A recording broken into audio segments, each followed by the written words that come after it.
Yes, sir. Yes, sir. We back with another one. Welcome back, everyone. Welcome back. Hello, world. What's good, everyone? Welcome back to another episode of Gurus of the Game. I am your host, Takeover Russ, former ball player and current corporate thug. And I'm Coach E, coaching out 901. And we're Yes, glad to sir. have you tonight. Shout out to Memphis, Tennessee. Shout out to Dallas, Texas. Shout out to the East Coast. Shout out to the West Coast. And shout out to the world. We are your Gurus of the Game. Gurus of the Game is a show that highlights current and former professional and collegiate athletes that have used the game to advance their life on and off the court. And tonight, man, we got a very, very, very special episode, man. We got Coach Cardell tapping in with us, man, out of Seagonville High School, man. Excited to hear his story. Excited to get to it and to drop some gems on us. Coach E, what's good with you? Man, not much, man. Just been out checking out some of the local high school talent around the city today. Went to a couple of good high school games, seen some good talent. That's about it. Yeah, it's definitely basketball season. We're right here in the thick of it. One of the best times of the year for sure. I see both y'all's out there pretty busy, man. I can't wait to get to that. But before we get started, a few things came across my social media this week, man, and I definitely wanted to bring it to your attention. And Bring it to my attention. yeah, and see what you thought about it. Let's see. One thing I wanted to know is where was you when you first heard LeBron James, when you first seen LeBron James play? First time I ever seen LeBron play was against Oak Hill. Oak Hill, Oak Hill. Mm-hmm. And I was in the sixth grade. I remember it was just that he been my favorite player. Once I seen him coming down the lane, dunking on people, and he was tall, he was shooting the three and stuff like that. Ooh, this different, because at that time we were seeing a lot of guys his size still in the paint, back to the basket. You know what I'm saying? So there was he sparked my interest of the game too. Yep. No, that's big facts. If you was in sixth grade, I was for sure in ninth grade, so that sounds about right. It was my freshman year in high school, and that game was, that joint was on TV during the daytime, and I was like, well, shit, if this man playing on ESPN in high school, I ain't never seen nothing like that before. So I was like, man, he got to be cold, Right. you know what I'm saying? Yeah. He different. And then how you been watching some of his past games, like last night? Yeah, I have some of the recent stuff. Yeah. This is year 21. How is he not? You know what I'm saying? How is he not that guy? Yeah, literally. That's why I seen that picture. You got Lil Simpson and Osa. I say, yeah, that's pretty accurate, man. You know what I'm saying? So I definitely had to see what you thought about that, bro. Because I was like, yeah, that man been killing it for years, and it's kind of a sign of the times, bro. A lot of cats been doing this thing for a long period of time, almost to to the point where their kids is playing. They playing with their kids. So I thought that was real interesting. I had to bring that to the forefront really quick because that was crazy. But without further ado. Let's bring my boy up on the stage, man. Let's give it up for my dog, Coach Cardell. Man, what's happening with you, baby? Yo, what's good? What's good? What's good with you, fam? Let's give it up for Coach Cardell. One of the viewers of the game tapping in with us, man. So glad you made it, man. I know it's been a long week. I know we've been talking back and forth, man, about getting this thing right. So definitely glad to have you on, my brother. Definitely happy to be here. Yeah, for sure. Definitely a big fan, man. I've been seeing you out here doing your thing in the streets for a minute. Even since when we had the pro-am going, you was pulling up and hooping in that. To seeing your growth, with Coach Walk, and you guys doing your thing in the community, man. So just excited to kind of get some of that backstory, and just kind of hear all that stuff came about.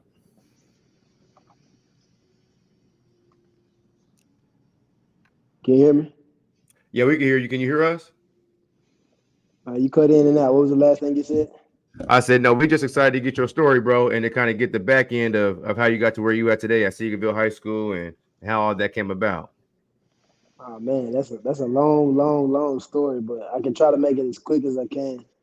Oh no, Uh, no, no, oh no, for sure, man. Ernest definitely told us. So one of the ways we like to get started, man. One of our first questions is we like to ask me, how did you get started, man? Who put the ball in your hand?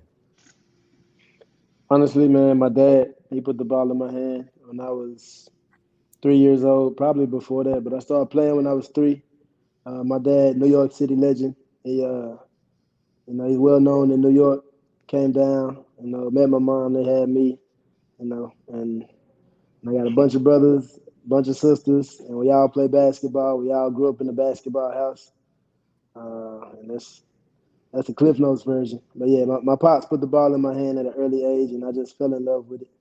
You know, What's one of the early advantages you think you had in your game versus everyone else at an early age?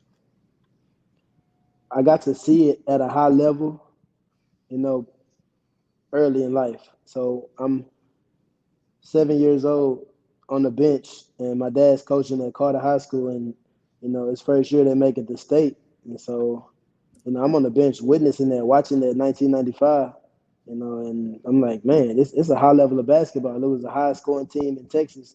My cousins playing on that team.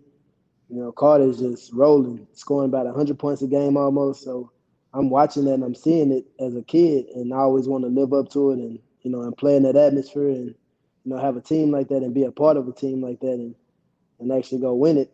Because they lost the game in the state championship in '95. So uh, I always wanted to go back to that game and win it. Because I don't like seeing my dad, disappointed. Nobody, want to see their parents disappointed. So if you feel like you can help them accomplish a goal, then you're gonna do everything in your power to do that.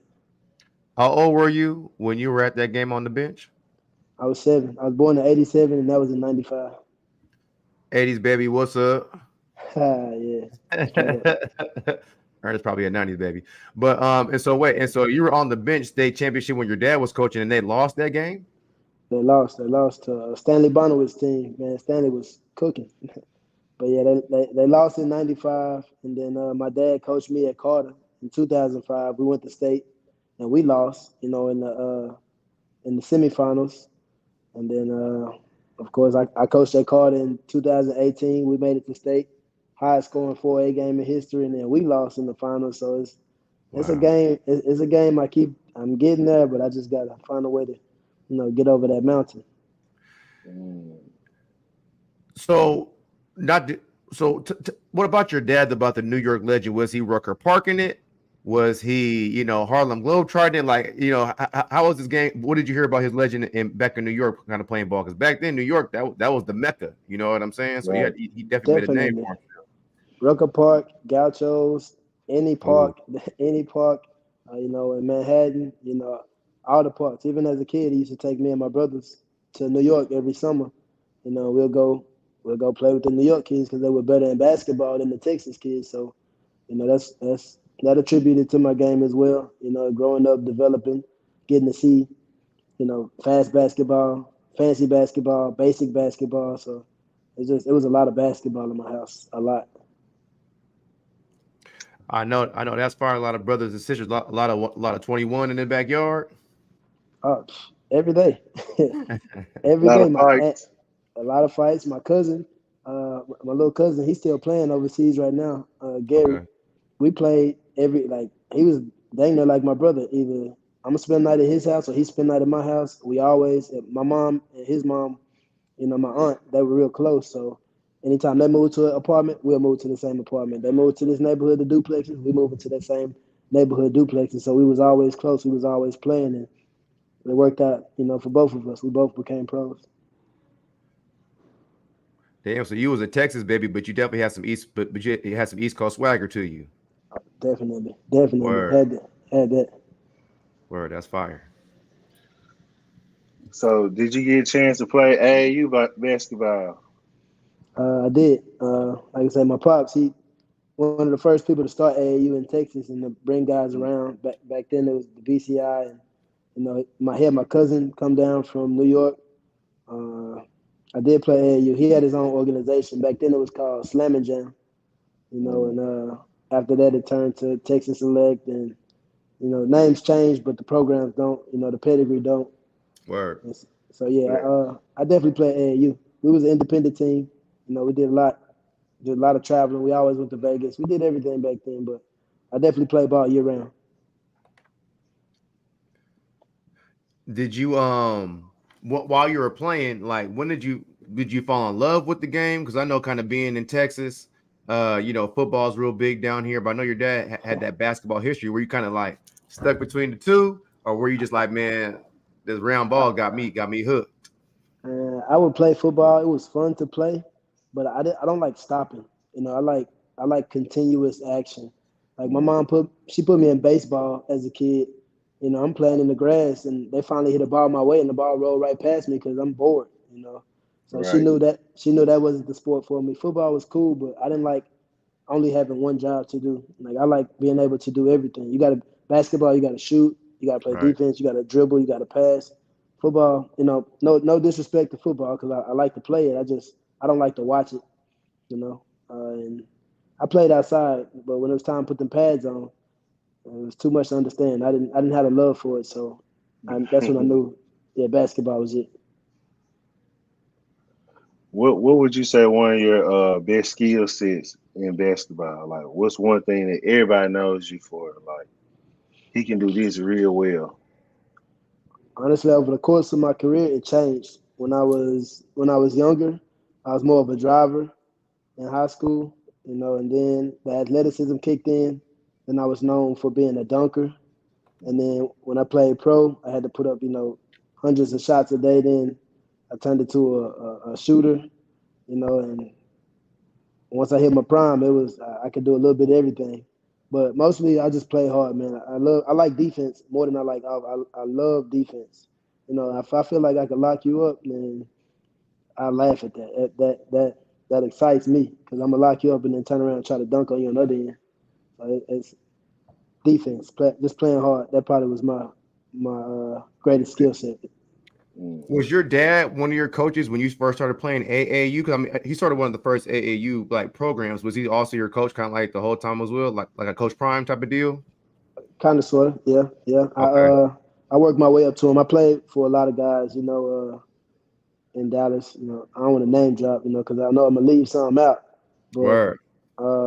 I played for a lot of guys. I played for future stars. I played for, a couple of my homeboys' dads. Growing up in the YMCA leagues. Word. I played for my Dallas dad's Mustangs. friends. No, I ain't play for the Mustangs. I can't Mm, say that. okay. My my best friend played for the Mustangs. Stephon Wiley. Him and Barry Eaton and all those guys. They played with the Mustangs. That was a real good program back then. A lot of national championships in middle school. But no, Nice. I never played for the Mustangs. How was some of those games? I know y'all met up in them gyms, 7th, 8th grade. Mama's talking loud in the stands. Daddy's going crazy. Little I ain't gonna lie. girls pulling up, riding the bus. How uh, was that? I ain't gonna lie. It got rough for us sometimes because Yeah. we was independent, so we play hard, but usually they'll come out on top, early in life. But once my team grew up, and by the time I turned into a junior or senior, all those games was tough games. So you already knowing that you're going to Carter for high school basketball already. Like it's no other high school could have got you to attend their high school. Nah, honestly, when I was a kid, I wanted to go to Carter, but then Hmm. my dad was after we lost in state, he coached at Carter one more year, and then he no, I'm sorry. Let me go back. I'm thinking in '95 he lost his state, and then after that he got the job at Texas. So he went to Texas and coached. I lived with him in UT, Austin. Texas? Yeah, UT under Tom Penders. That's dope. So yeah, I lived in Austin for a year in fifth grade, and then after that year that Tom Penders left Texas, he went to George Washington. So I went with him to Virginia. I Yep. lived I lived with my dad in Virginia for a year, and then that was sixth grade, and then by that time I moved back to Texas. Seventh to eighth grade, lived with my mom because she was out of school, out of medical school, and I went to DeSoto West. I was on the B team at DeSoto West, seventh grade, B team eighth grade, B team in ninth grade, and then by that time, your dad knowing that my son is a little better than this, let me go back. He came back. He got a job at Spruce my freshman year. Okay. And I told my mom, I was like, "Hey, mom, I want to go to Spruce. I just want to play for my pops." She's like, "No, sir, you're not going to Spruce High School." So, Spruce in the hood. what? Yes, in the Grove, man, the Grove, and I grew up over there by Sock. So, Word. my mom went to Sock. So, Okay. after That's dope. Spruce, he ended up getting a job at Carter my sophomore year. So I went to DeSoto for maybe like 3 weeks of my sophomore year, and I was like, "Mama, he's at Carter now. I mean, I gotta go." She said, "All right, you keep asking, go to Carter." Played JV my sophomore year, and then my junior year started out on the bench. About 3 to 4 games in, ended up starting, and then the rest is history. Would you would you say that it's hard being a coach's son? Like, what challenges did you face being a coach's son? And people always say, "You only starting because your daddy the coach. You Yeah, only playing." it's a lot of stigma out there about the coach's sons for sure. Man, Mm-hmm. it is. But I feel like he was harder on me than he was on my teammates because I got to get it on the court, then I got to get it on the way home. I got to get it at the dinner table. I got to get it in the morning again, and it's like constant, constant. You know, when do I get a break? When do I get a break? So, uh, it's hard. It comes from your friends. It comes from your family. It comes from your parents, your siblings. But I think God blessed me with the strength to take all that. So I took it. Did it make you better? I mean, did it make you better? Did it make you worse? Some nights would you find yourself crying in the bed, like, damn, there's nothing I could do that could satisfy my dad, or how would you how would you process some of those things about always being critiqued about your game? Nah, I mean, it was some days I kind of wanted to take a day off or take a break, or I didn't feel like working out. He always pushed me, but I never wanted to quit. I actually, like I said, I got a lot of siblings, a lot of big brothers. I'm probably second youngest, and they never let me win. Like they always would beat me at everything. They would beat me. We would race eating food. We would play the play the video game. No matter what, they always wanted to make sure they beat me. So it just made me stronger. I like losing because it gives me something to work for. I like to work for my wins. Because once I win, I ain't letting you win no more. I done figured you out. Would did that affect, like you said, your dad always being hard on you? Would you say, like, how did that affect your relationship, like outside of basketball? How was your relationship outside of basketball? Mm, honestly, man, it's a basketball relationship. Like right, even right now, he's a coach at DeSoto, and Mm, I coach at Seagonville. I got a big brother that coaches at Crowley. And even I call my dad in some kind of way before that phone hangs up. We're gonna talk about some kind of basketball, Facts. mm, But it's love, man. Cause we all love the game. The game put food on the table, put money in our pocket. So it's Word. just it's just a respect. We mm-hmm, got a relationship. I just came with him. We went out of town. Like I said, he's from New York, so we worked Jim Couch. It's a big time New York City legend. mm, He has a camp every year. This is the first year my pops took me, so he said I need you to go so you can spread your wings and make sure you leave your footprint in New York too. So as you grow in the game, you're in Texas, you're in New York, you're all over the country, and not just in one city. right. With your dad being the coach and like you said, playing for all those teams, would you say that you were coachable, or were you like, man, my dad know more than you, I know what I'm doing? And Uh, I was definitely coachable. My mom, like I said, she was in school to be a doctor, so she always instilled be respectful. Listen. You got two ears, one mouth for a reason. Be quiet. Like a lot of people think I'm super quiet because I don't talk. I just sit there and listen like a sponge and just soak everything up. So I was always coachable. Even if I know you're telling me something wrong, I would say yes, sir, and then I would go back. I would go back, and then I would ask my pops or ask, if he wasn't my coach at the time, I would ask him, "Is this right?" And then he'll talk me through it. So it's you know, I think we all learn through the process of growth. yeah, I think your dad being a coach kind of gave you an advantage of not having a bad attitude, not talking back. and like knowing what to look for, what not to look for, knowing like your time to like be a Right. leader or like what not. You know what I'm saying? Because some kids have a hard time with that. You know what I mean? I'm pretty Yeah. sure you're seeing it now at Seagonville. Kids talking back. Kids want to say, "Coach, I want." Nah, man, shut up. Like, you know what I'm Hey, saying? Like, yeah, tell me about it. I got a couple, but they know I ain't arguing with no kid. I tell them I sleep more basketball than you think about. You know what I'm saying? So I tell them I have a parent meeting every year at the beginning of the season. That's when I ask the parents, hey, does anybody have any questions about basketball? Because this is your only opportunity. After this, we only gonna talk about grades. And I'm talking about basketball to my coaches and my kids. If you want to watch practice, you want to watch film, you're welcome to that. But I don't talk to parents about playing basketball or why your kid's not playing or any of that because I feel like it's levels to basketball. And I'm not saying I'm a guru of the game, but right. I feel like I'm a young guru, up Yes, and sir. coming guru. Yeah, Yes, straight sir. up. Yeah, that's 100. Yeah. Talk, Being at Carter, like, what were some of those like rivalry games that you like were kind of like thrusted into at like right when you Ooh, transferred there? man. Uh, of course, Carter Kimball. That's big time rivalry. When I Mm-hmm. was a coming kid, up. like I said, when I was a kid, my dad coached football for a little bit too, uh, but he was mostly a basketball coach. He was an assistant, so we was at a football game, and of course, Carter Kimball game. They started shooting. My mom had to put me and my brother. They had the metal trash cans back then. She put us in the trash can. She ran, with the crowd, and then came back and got us once it was clear. So Kimball is always to me gonna be a big time rivalry. I don't care what school I'm at. You probably can't pay me enough to take a job at Kimball, so that's always gonna be my biggest rivalry. Word. Oh But man, yeah, that's all the funny. schools. That's funny to hear you say that because we ain't had some Kimball people on here, and I'm pretty sure that they feel the same way about Carter, man. But and Yeah, Yeah, yeah, they we had a they lot of Kimmel guys on, man, for sure, man. So definitely good to get some of that Carter bloodline flowing through here, man. talk yeah, man. talk about some of the comp that you played in high school, some of the guys that you played with, or some of the guys you faced. There was like some of the elite level guys. Talk about some of that competition in the DFW at that time too.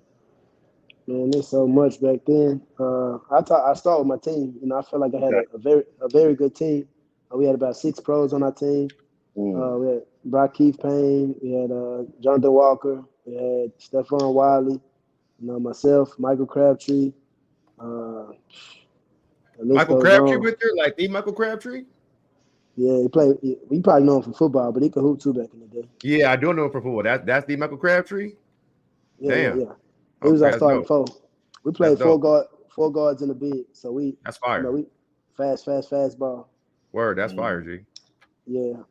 So we had we had some heat, and then the people who didn't go pro, they still played hard. They were still ballers. Uh, my team, that was my teammates. People we played against though, everybody was stacked. Sock had, Jarrell Hastings, Daryl Arthur, Kevin Rogers. That was the big three. And then you had Mm. Skyline. Skyline had C.J. Miles, and all Mm-hmm, those mm-hmm. guards and Demarcus and Kimball had Booker and Star and Star was before my time, but it was Yeah. it was heated games every single night. No, Yeah, Even no nights if off. yeah. No nah, That's easy. what it sounds like. Yeah, that's what it No sounds like. easy games. especially if you rank number one, if you rank number Mm. one in the Southwest, which we were, we called ourselves the Southwest boys. Chris Willis made that one up. They were like, man, Okay. we number one in the Southwest. That's Texas. All the tri-states. I'm like, well, Southwest boys. So we was pretty good, but it was a lot of competition out. I feel like we was a little deeper than other teams, so we usually came out victorious. Were you there when Andre Emmett was there? No, no, God rest his soul. Word. Dre, I believe he came out '99. My big brother, my oldest brother, he played with Dre. I think he was a freshman. Uh, he was there when Dre was there, but I didn't get to play with Dre. I did get to watch him though. I watched him in high school, and I watched him as in college, and also as a pro, and just even at 24 Hour Fitness, just hooping. Like that's the most unstoppable. guy to ever come out of Carter High School. Mm. Did he Yeah. did go into those games early on, like eighth grade, seventh grade, watching those Carter games? Did that kind of influence you to go there, being like, damn, that's gonna be me one day? I knew since I was a kid I wanted to graduate from Carter. I wanted to go to Carter. I wanted to win state in Carter because, like I Mm, say, going down and watching them lose and seeing how much it hurt, I wanted to help, raise the banner at that school. Mm. that's what it's all about. I tell the kids at the school I'm at, I said, man, look up. Like, ain't no banners in here, man. Like, you know what I'm saying? We got to get some We got to win. You know what I mean? Gotcha. So that's what it's all about, man. Leaving your legacy and putting a banner up for sure. That don't mean Gotcha. nothing to them kids these days. Yeah. That don't mean nothing. He played for the neighborhood. Yeah, You that's know a what I mean? lot. A lot of them You jumping playing for around the nowadays. community. Yeah, you playing for the community. When you go to a Carter game or a sock game, you see a lot of community in there. Like you see, like they want them guys to do good or win and stuff Mm-hmm. like this. So Mm-hmm. you have a reason to play. Everybody know you kind of, So Yeah, yeah, straight up. you want to play hard because you walk around, you go to the store, and you ain't slowed out, and you ain't played good. They gonna let you know, like, hey, you ain't do good last night. I don't know what was going on. You weren't playing well, but they gonna Yeah, definitely let you know in them neighborhoods for sure. So. Yeah, yeah. facts. And the way they tell back in the day is, did you make the newspaper? If you ain't got no name Mm, and the numbers in the newspaper, cause we ain't have right, Instagram and all that. right. Your name, Well, no your name better highlight be in the film. paper. You better get to the paper. Tell us about this picture as we talk about the newspaper. Tell us a little bit about this picture. That's when Dallas Morning News came and did an article of me and my pops. Uh, Okay, this your they pops right here. yeah, that's him. He still That's look the dope. same. That's crazy. Uh, yeah, they came and just wanted to do a story over the father son duo. Trying to take the team back to state because not in 2005 that was a 10-year reunion from '95. So like, Mm. 10 years later, now he got his son with him. Let's see him do it. Let's see him win. And so that was pretty dope. I remember that day. Had the big old shorts on, man. That's that early 2000s, man. Yes, sir. Definitely. Yeah. So when did it click for your game? Like to say, yeah, you know what, I really got game. I really can do this. Like what high school game did it click that you say, yeah, you know what, I'm probably one of the best in Texas. And before you answer that question, what do you rank yourself in the state of Texas your senior year in high school as guard? They had me ranked at like 110, I Mm, believe. But of course, I'm gonna say I was at least, honestly, my senior year, I would say top 40, top 40 in Texas. Because we had some heat. I was still developing. Uh, hmm but if I had to rank, politics has a lot to do with rankings. So now I know as a coach on the other side, it ain't really about how good you are. It's about who knows who and who wants to put these kids in this position so they can go to these schools. But yeah, a lot mm, of I said top 40, and then it clicked for me. I would say 10th grade summer going into 11th grade. That's when I worked out with this guy named Andy, and all summer all I want to do is just get more explosive and more athletic. He put me on the shuttle. He put me in the swimming pool, Oh. and I got back to school my 11th grade year dunking. In the first practice, I dunked on the tallest guy on the team. One of my best friends, Chris Baker. He's 6'7". We're doing a drill, and we meet at the rim, and I dunk him. Boom! I'm like, oh wait, hey, it's on now. Yeah, that hard work pay off for sure. Oh yeah, for sure. What are some things you think you could have did differently back then, as a high school that might have boosted you up in the rankings? Put up more shots, and I shouldn't have had a girlfriend. Girls, mm. girls is a distraction, especially in high school. I don't feel like if you're an athlete, you shouldn't have a girlfriend. Wait till you get to college because it's gonna be better. Even though I met my son's mom, back then, and we was together for a while, and we split. But uh, I think if I didn't have a girlfriend, I probably would have been better than what I was because I would have definitely focused on the game a little more. Even though I was good, I could have been better if I would have spent more time in the gym, which I was already spending a lot of time in the gym. But I mean, like serious time in the gym. I feel like instead of just being a pro going to South America, could have been a pro, going to the NBA. Word. Mm. Yeah, that's facts. So while you at like Carter and you know your mom went to soccer things like that, were you ever enticed by like the streets, or were you always thinking, was your head always on straight like, man, you know what, I'm finna go hoop, this ain't nothing for me? No, no, no. The streets definitely played a factor in my life. I was never a gangster, but going to Carter, everybody in the team is doing something crazy. So uh, I dabbled and dabbled. I didn't do nothing, to go to jail, or I didn't go to any parties. My mom didn't let me go to parties. She really Mm, didn't let me go out because she knew, my older brother, he got jumped. He was at DeSoto my sophomore year. He was 2 years older than me at DeSoto, so he was a senior. I was a sophomore. He got jumped at a party, and she was hot. I was hot. I woke up. I was crying. I was mad. We looking for dudes, driving around all night. But the streets are always there. I keep the streets close to me because those are the people in the crowd. Those are the people at the word. games. Those are the Mm, people who gonna protect the coach and do what you can't. So you keep them close to you, but you draw a fine line. You know, what do you tell some of your younger guys about the streets, and how do you kind of coach them into staying focused and keep their eyes on the game, especially these days with all these distractions? man, I just tell them you gotta pick a side. You can't do both. You can't be a gangster and a baller. You gotta pick one. I tell them I always give them a story. I had a really good friend, Mildred Grice. We called him Deuce. He was at every single game when I was at Commerce, every game cheering. He was, one of the gangsters on campus. He was a gangster disciple from Milwaukee. Right. He moved to Irving. He was doing everything the basketball players not supposed to do. But I felt safe with him. I felt like he was a protector, and you know, that was my guy. And somebody kicked in his apartment door and killed him and his homeboy Juice. Uh, about 6 years ago, I want to say, maybe a little longer. I can't remember the date, but they kicked in his apartment door in Irving. Shot both of them on the couch, and I don't believe they ever found the killers. So I give them that story and tell them that was one of my good friends. And so you can't pick the streets. He picked the streets, and it didn't end up well for him. So I pick basketball. You see the different lives we live. Yeah, no, that's true. And I mean, essentially, it catch up to you. You know, as you said, that was 6 years ago, but he'd been banging for years.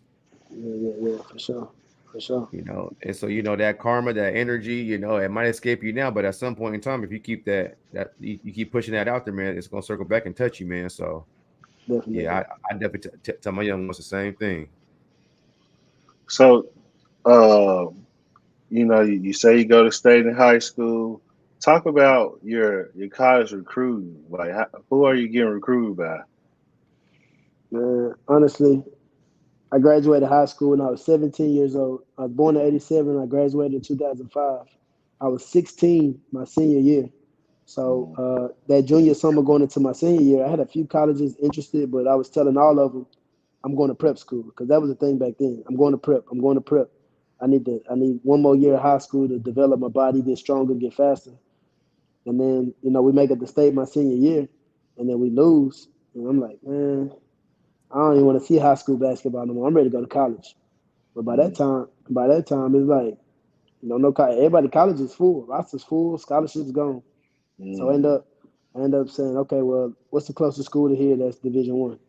Okay, UT Arlington. Bet. I had an older brother there, the coach at Crowley right now. He was at UT Arlington, Coach James, and mm, so I was like, hey, Dad, I'm gonna just go over here, with DJ, and Mama, I'm down the street. I'm 20 minutes away at UTA. Y'all can come to the games. I'm gonna go. So my dad was like, all right, let me call the coach and see if I can do something. He called the coach. He said, you know what? I got a son. He can play. He all state in Texas. He decent. Give him a chance. He can walk on his freshman year, and if he's good enough, you can give him a scholarship his sophomore year. We'll pay for school freshman year, sophomore year, just give him a scholarship. We make it through that year, and then that's Coach Eddie McCarter. After my freshman year, I redshirted. I paid for school. Coach McCarter, gets let go. So now we got Damn. another coach come in. The assistant coach step up, Coach Scott Cross. He's at mm, Troy. He's at Troy right now. So Coach Cross, he honored Coach McCarter's word. That was dope of him. He was like, okay, we'll give you the scholarship you was promised because I see you work hard. I see you're decent, so we'll give you a chance. And I ended up taking that opportunity and I ran with it. I played at UTA.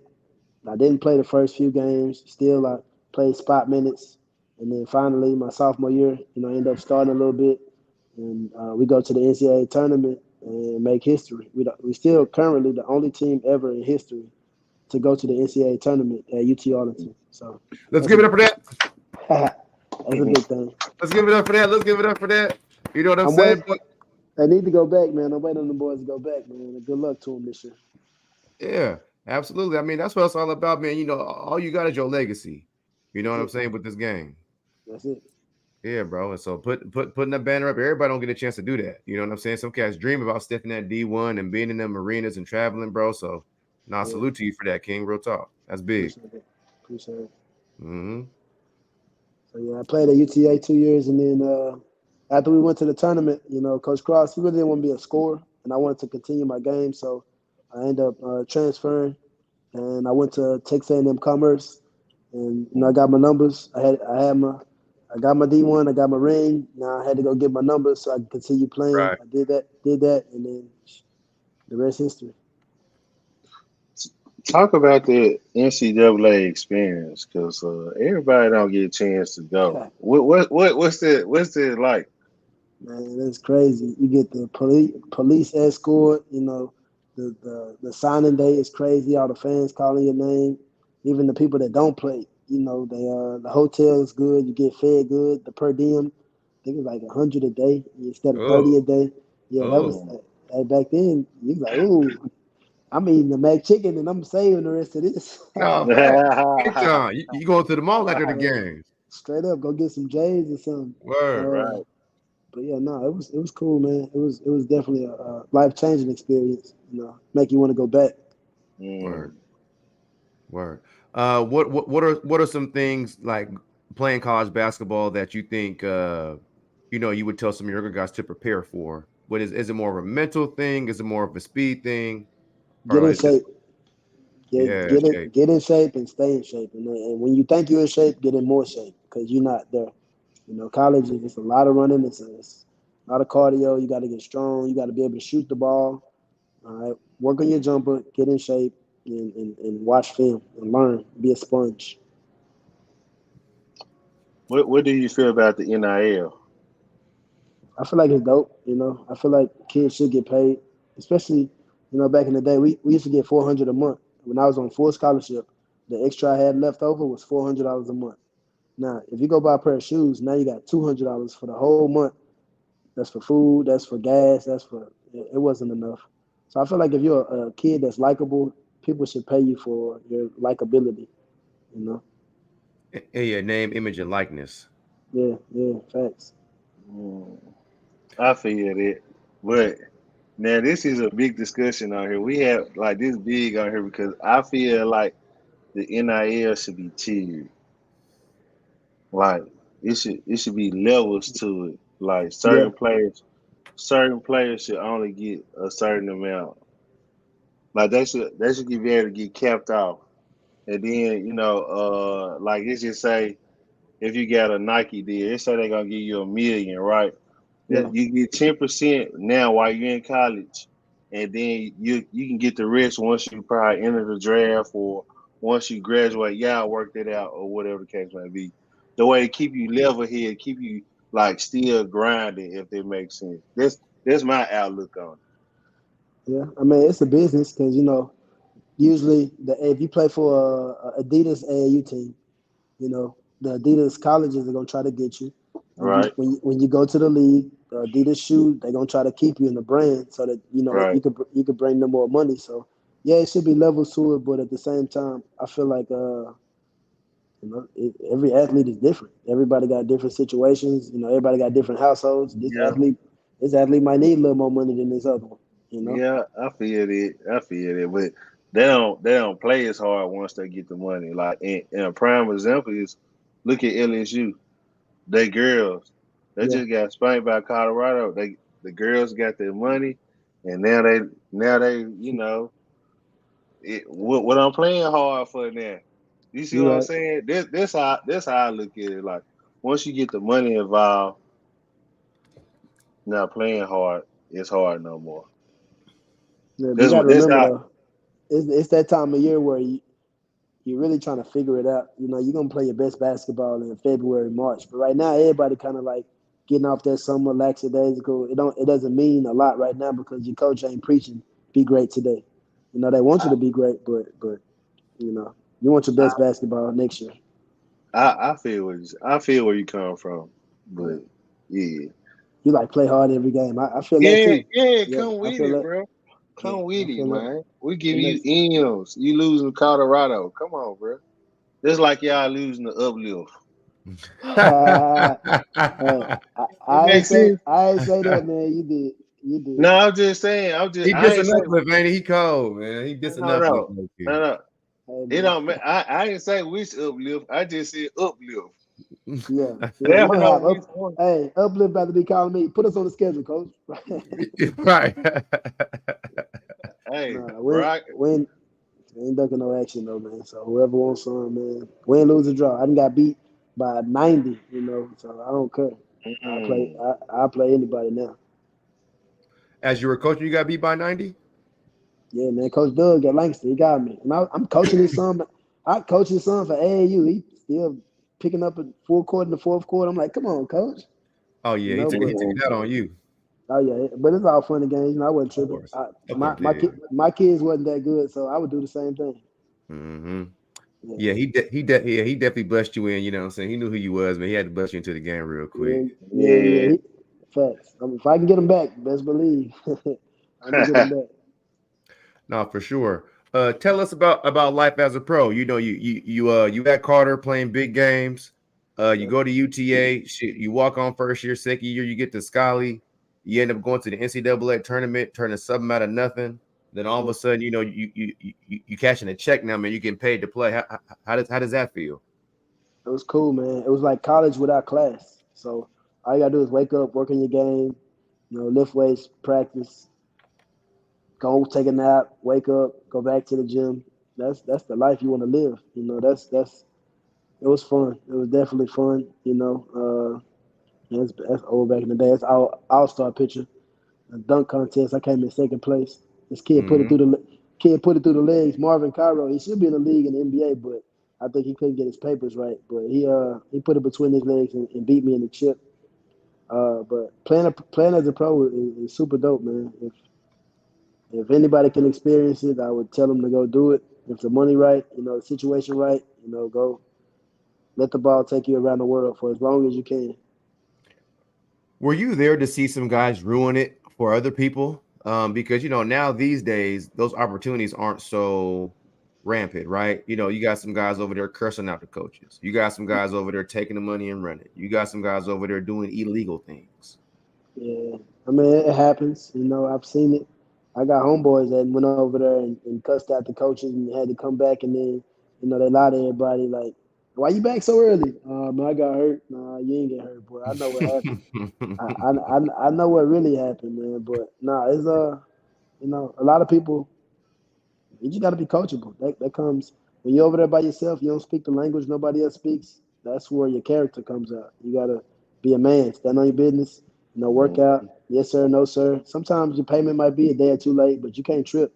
Now, if it's a week late, you know, you sit in your room till you get paid. But a day or two, you know, you still got to be grateful because it's an opportunity. You know, sometimes your team don't got the bread to give it to you on Monday, but you get it on Tuesday. You know, and that's where your faith come in. You know, that's where God, you like, hey Lord, don't bless me if it's the right mm, place to be. right. So I mean, you bringing up God. It sounds like man, you had a lot of time to think and a lot of times to kind of process things while you was over there. For sure, and don't get sick. Like, cause me and my homeboy, one of my best friends, Jay Walk, we both got food poisoning at the same time. We got hungry one night. We went out to eat and bought some pork chops off the street. Oh Well, yeah, we was both in the hospital, you know, with the IV stuck up our arms, and that's when you know you really start praying. And we both, you know, pretty close to God. Our families, you know, biblical family. So we're like, nice. bro, hey, we got to tighten up, man. This ain't it. So Mm, you contemplate going home, or should you stay, or what should you do? And you just You pray a little bit, and then after you pray, everything usually work out. Facts. Talk about your mental while you over there, because like you said, you probably don't speak the language. The food not good. Everybody sleep. The Yeah. internet not working. No video games. It was Talk tough, about man. The talk about toughest the part mental. the toughest part was probably being away from my son. I had my son in 2009. I went overseas. My rookie year overseas was 2011. So he's 2 years old, and I'm missing him. And you FaceTime, and sometimes, like you said, the internet don't work. You emailing, you trying to Facebook and write and Skype, and WhatsApp and all that. But Right. it's early on for all them apps, so everything, the technology is not A1 overseas. So it's tough, but luckily my first year I had my high school teammate with me, so Mm, that made it easier. My first and second year we played on the same team. My third year I was there by myself, but by that time, I was already adjusted. I could speak a little Spanish, and I made it work. How important is the agent in the process of going overseas and staying overseas and kind of going to the next level and raising up?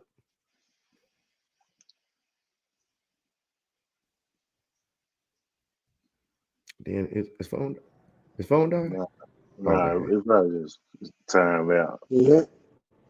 Yeah, yeah, The we can hear agent, you. my bad. Somebody called me. The agent is important, but not really. It's really who you know, honestly. Mm, Because I didn't work with agencies, and they hadn't given me any jobs. My first job, like I said, my high school teammate, his team needed a guard, and he called me from overseas. He was like, "Hey, you trying to come over here?" I was like, "What you mean? Am I trying?" Yeah, I've been working out for a year.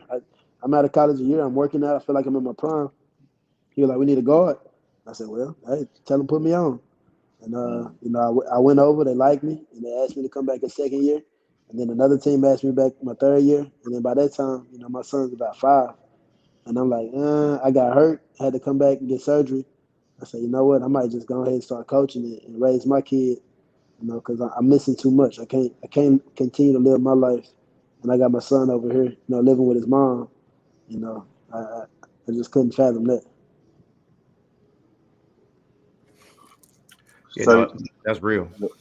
facts, Yeah, that's real. facts. So you make your way back to America and you start coaching. So what's your first coaching job? Carter. I Mm, went to a Carter game. I was working at a call center. Went to a Carter game, and Coach Love was coaching. Old coach at Spruce. I was like, "Hey, coach, I'm trying to coach." He said, "Well, you got your certificate?" I said, "Nah, I can get that though. Whatever I need to do, because I feel like I'm a smart guy. I can pass the test." I said, "I can get it." He Right. said, "Get it and come back." So I got in the teacher program. I volunteer coached my first year at Carter, 2014-15. I was a freshman assistant, and then the second year there, I ended up being the JV head coach, and then a varsity assistant. And I stayed with Coach Love for about 8 years. We made it to state. We had a whole bunch of number one ranked teams, and put a lot of kids in college. There in AAU, and I just that's where it started. So you always knew that you was going to coach then after you got done playing. It wasn't even a question. Yeah, I went to the school. I went to a game, and I was like, "Hey, coach, I want to coach, but I only want to coach at Carter. Like, I don't want to mm. coach anywhere else." So that's how I started. And Coach Love gave me opportunity. And then we end up, what I'm saying, making history. And afterwards, I worked there for 8 years. I never worked at the school. I always, taught at a different school. So I was teaching at Seagonville Middle School for 5 years, and then the coach retired. And then finally, after he retired, I said, "Well, you know what? I already know all these kids. Let me just take this job." So I applied for the Seagoville job, got that, and then in the process of turning that program around right now.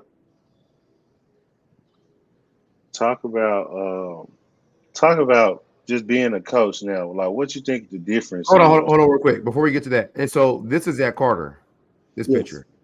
yeah, And we so play your dad didn't win. right, You didn't win playing, but you end up right. being on the IQ side, the coach at the X's and O side, and you end up bringing one home. No, that's the regionals. We lost in the championship at Carter, so I Oh lost. yeah. He Okay. lost it. He lost it coaching my cousin. He Mm-hmm. lost it coaching me. Then I was playing. Then I lost it coaching other kids. So I got there 3 times and just haven't, won it yet. Tough. Yeah. So you can't believe how hungry I am to win one of them. Right. So what you seeing in the kids now that you didn't see in the kids back in the day? Like a lot of times we talk about instant gratification. Like a lot of kids are just playing for like the highlights, uh, not really playing for the love of the game, really. The highlights they help, but they hurt. But uh, nowadays the kids just they don't have as much grit to me. They play, Mm, but if they lose, it's okay as long as they get those couple highlights. That's I hate that after the game. If I lose, don't go to the scoreboard. Don't look how many points you had. Don't ask for no film. Don't ask me for nothing. Coach, why did we lose the game? If you ask me that, yeah, we can talk. But if you just being selfish, that's the new age kids. So like you said, a lot of them just they're big on highlights. They're big on oohs and ahs and not as playing as dirty and grimy and how we used to play back then. What are some of your coaching principles? High pressure, a lot of points, uh, take charges, play hard, be skilled, be able to use both hands, be able to shoot the ball, play confident. Just the basics. Confidence is key in high school. You got to give confidence to your players. mm, I like to say, prison ball on defense, Princeton basketball on offense. You know what I'm saying? Yeah, Be smart, have that IQ, backdoor cut, set the screen, run the floor. right. Talk, be communicative. But on defense, elbow somebody, punch somebody in the mouth, tripping. All You know that, what I'm saying? All all that. Grab a jersey, that, tug a jersey. You know what all I'm that. saying? Yeah, for sure. Talk, That's mm-hmm, tell him something when the ref ain't looking. All that. Yeah. right. right. Talk Mm-hmm. bad to Yeah, them. get him at his game. Whatever you got to do to win the game, just keep it within the rules. Whatever you got to do it. Is it tough these days? I mean, as far as the rules go, do you believe? Like as far as like recruiting goes and some of the perks that you may or may not have the other schools may have? Like how do you kind of get around that being at Seagonville? I just teach my kids. I don't recruit. Like all my kids just grow up and I train them. I teach them. I develop them. The same team, my JV. I don't have any transfers on my team right now. Everybody that's playing for me is either ninth grader or they've been in my program. I don't. Nice. Nobody that played today for me played for another school last year, and we got to win to start the season. Facts. Where do you see the game? Where do you see the game is going Man, a right lot now? of to the 3-point line. Everybody want to shoot. Everybody, No, these even is Victor. They got Victor Wembanyama. Wemby. He shooting three. He's 7 foot. So of course, the little guys don't want to shoot. Everybody want to shoot. do you have to draw up plays that kind of are geared towards that, or do you just kind of keep it old fashioned basketball, big four, big five, Nah, half court offense, or do you have to uh, adjust with the times? I got signals. I got code words that they know what it means, and I teach them that in practice, and so they know if I say this, that's what it means. If I say this, this is what you're looking for. If I do this, this means that. If I it's a lot. I try to train them mentally. I go 6-on-5 in practice, 7-on-5 sometimes, just to train Mm, them how to go against high pressure. If you're playing 7-on-5, everybody's getting trapped at all times. So it, facts. it teaches you how to pass out of traps, how to meet the passes. And I don't call fouls in practice, so yeah, all that crying is dead. I don't have that many sisters, so and no daughters, so you better not cry. Are you? Is your practice based off a lot of skills, like doing a lot of skill work, or are y'all just doing the traditional Well, we mix it up. basketball plays? We mix it Hmm, up. We 15 minutes of skills, 15 minutes of drills, scenarios, maybe 15 minutes, get your shots up 15 minutes, a lot of conditioning, a mhm. lot of thinking, decision making and adjusting and, put you in challenging positions so you be successful in the game. Talk about the level of competition in Texas high school basketball, like as a coach. Uh, It's Texas. You got the Yeah, number one team in the nation, Duncanville, down the street. You know, you got Faith Family that's right They there. never won again, huh? You got Faith Family, that's a great program. You got Lancaster, it's a great program. You got Carter, a great program. Sock, it's a lot of great programs that you know, it's hard to get over that hump. So you just gotta, you know, you just gotta grind. Can't, Texas been putting out people for years, as far as All yeah, American goes, as far yeah. as NBA draft pick facts, goes. I mean, Kenyon facts, Martin facts. from you know, from the hood. You know what I'm saying? And that was one of my He favorite is. players. He is. He was a bucket back then. Hmm. Does it feel good that you're now part of that next generation of coaches, kind of putting on for the city? Definitely. I And what mean, does that really mean to you? it means a lot. I'm excited. You know, I get to make a change. I get to impact lives on a daily basis. I get to, you know, coach and challenge other coaches. And even if, you know, they got better talent, I try to win the games. I've always been an underdog type of guy. So I appreciate being an underdog, you know. For the guys that are thinking about coaching, what are two or three things they should know before they go into coaching, or what should be in their bag per se? Be a great teacher, and patience is key.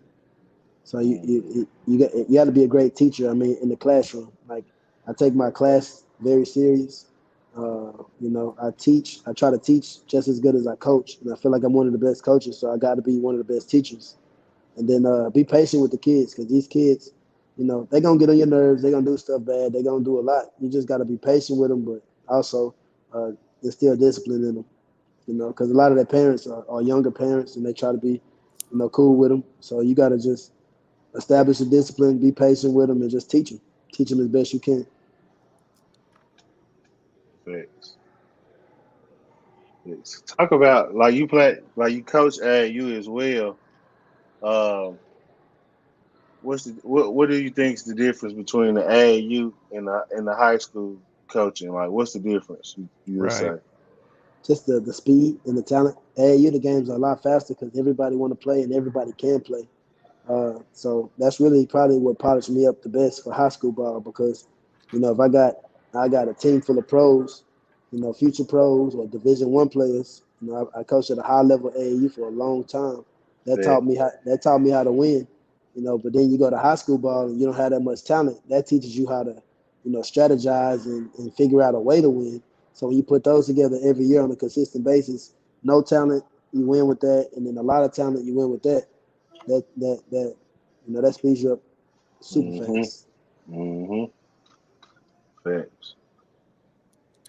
Do you think that the game is headed in the right direction as far as like cats shooting threes and getting the NIL deals, or is it like are we retracting to like the overseas players kind of taking over? Because I saw a segment the other day about the All-Star game going to the world versus the league, but you look at the league, you got Victor Wembanyama, you got Luka Doncic, you got Joel Embiid, you got Antetokounmpo, you got Shea Gilgeous-Alexander in OKC. You got the kid Murray from the Nuggets. That's a world champion. Jokic is a world champion. And even with that, is basketball still our ticket out the hood? I believe so. You know, there's a lot of ways to make money in basketball. You can go overseas. You can go, you know, college NIL. You can go Big Three. You can go G League. You can go. You know, it's a lot of ways to make money playing basketball. You can just go win money tournaments in pro am. You know, they got those dang near every other weekend. So if you could train, be a trainer, because everybody pays trainer nowadays. Even if you didn't play, they'll still pay you to train because you putting the time in with their kids rebounding. So it's a lot of ways. It's a lot of ways to make money with that round ball.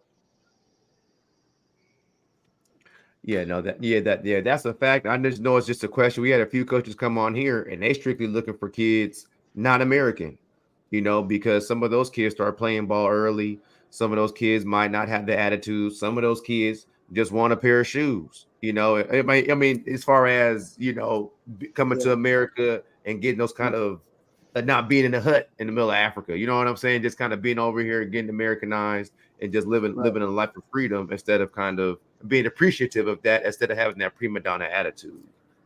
It's good to have a mix.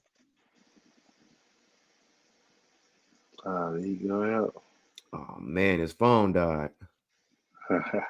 Out. You think his phone died? Yeah, he's Man, we old. were just starting to get to it, man. He's old, we guy. Nah, it's over with. Man, shout out Coach Cardell, man. Great Hey, at least combo. hey, it wasn't me this week. You know what It I wasn't mean? you this week. It wasn't you this week, It man. wasn't me this week, y'all. Man, that sucked. We wasn't able to finish off our combo with Coach, man, but we definitely gonna get Coach Cardell on. Damn.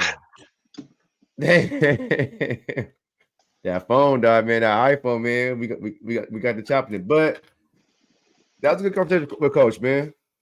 It was, bro. It was good, bro. He had some jewels. He gave us some good game. Didn't know he was from New York, Nah, me on neither. the East Coast or rather. So yeah, he had some good game. We should have asked him what was his favorite college team. Yeah, we should have, but It's all good though. yeah, We man. should Shout talk out. about the NCAA. Hey, hold on before you go.